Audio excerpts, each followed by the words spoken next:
Welcome to Monday's edition of Take 5, where we take about 5 minutes and reflect a little bit on Scripture.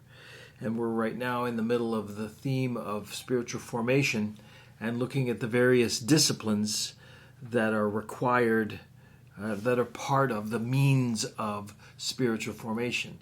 The disciplines like prayer and Bible reading that we've looked at so far, they're almost like exercises. If you play the scales as a piano student, that's what these are. They're the means of getting you to become a much better piano player. If you're a tennis player, they are the serve that you practice over and over and over again. It's the working out for the athlete. In a sense, that's what the spiritual disciplines are.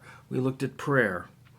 We looked at Bible reading, both study and soaking. And this week, I want to look at 3 things that are all sort of together. They're all internal disciplines, and they are the disciplines of solitude, silence, and slow.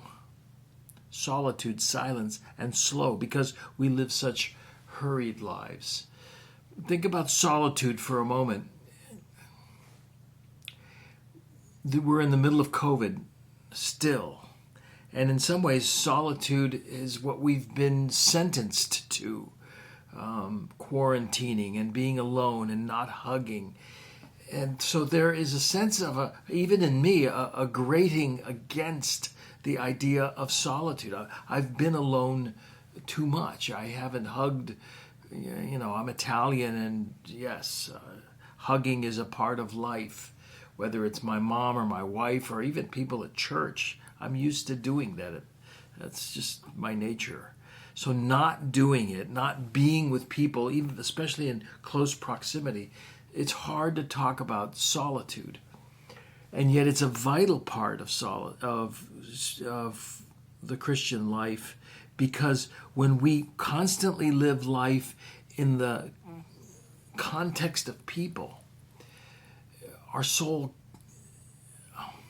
gets starved. Can I say that?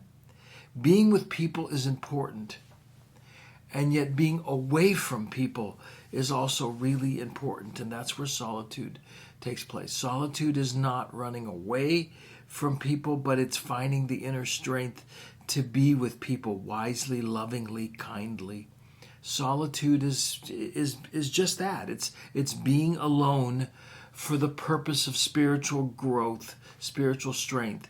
Quarantining is being alone so that I don't catch your germs, right?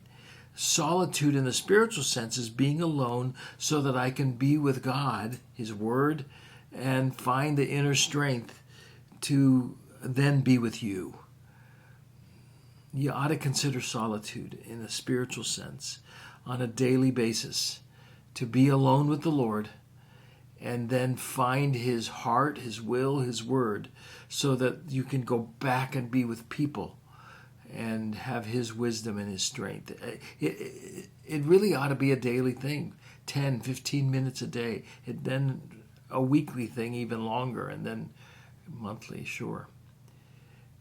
We said that the goal of spiritual formation is Christ-likeness. And if anyone mirrored the idea of solitude, it was Jesus Himself. He was a magnet to people, and yet oftentimes He would go and be by Himself. Let's copy Him. Let's end this Take 5 by resolving to spend some time alone for the spiritual purpose of being with God, that we may be better when we're with people. Let's end this Take 5 just with some words about Jesus to remind us that solitude is a Christ-like experience. Jesus often withdrew to solitary places and prayed. That's what Luke says, just as a summary statement. Mark begins his description of Jesus in chapter 1 of his gospel by saying this: very early in the morning, while it was still dark, Jesus got up, left the house, and went off to a solitary place and prayed.